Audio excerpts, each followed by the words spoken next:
احمد، يا نعم. هو احنا عرفنا بعض ازاي؟ ايه السؤال ده؟ احنا عرفنا بعض معرفة يا بنتي. ايوه، ليه بقى ما كانش في قصه حب بقى ليه وانت قصة حب يعني؟ طب شفتي ايه ولا سمعتي ايه؟ قولي قولي قولي، انا عارف، انا الطلعة دي دنيا سمير. مالها دنيا سمير غانم؟ ما متجوزة لا لا لا، واعلام دنيا سمير سنجة ومحمود حديدة. اه يا شيخة يا شيخة، ده عالم نتنا، حتى ما عزمنيش على الفرح. انت ما اللي تعرفوش ان امك ده عيالك. عارفة ليه؟ جوزك عارف كل حاجة عن مخلفات الحرب، واخده بالك؟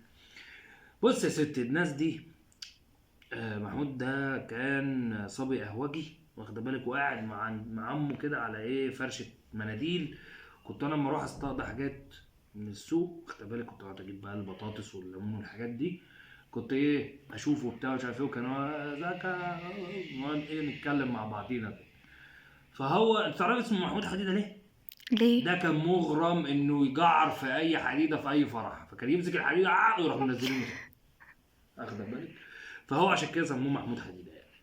وبعدين يعني ايه قصة الحب اصلا؟ هي فين قصة الحب دي؟ ده قصه حب من اول غمزه يا ابني. من اول غمزة. اه. اللي انت ما تعرفوش والمشاهدين ما يعرفوش ان هي من اول لفتة، واخده بالك.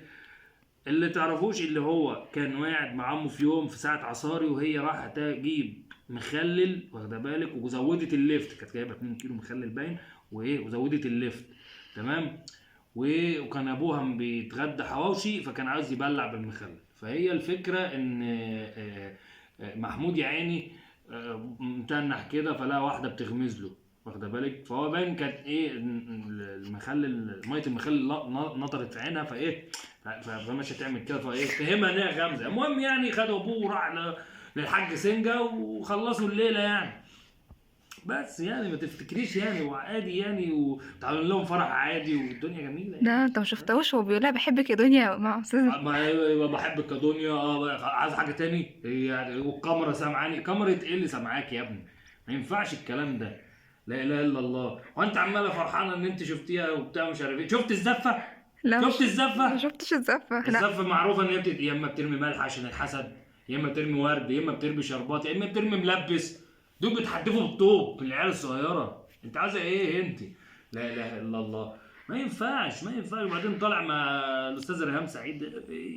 يعني انا عايز افهم، احنا وصلنا ان الشعب مخه صغر ان احنا فاضيين لمحمود حديد، وفاضيين ان الدنيا مش غاليه والدنيا بايظه ايه. احنا خلاص دنيتنا خلصت على محمود حديده. مش هينفع. بعدين انا كده اتحرق دمي، انا عايز اكل. طب خدنا ايه؟ عامله لك صينيه بطاطس. صينيه بطاطس؟ هي ده هي بطاطس ايه ده؟ هي بطاطس محامير في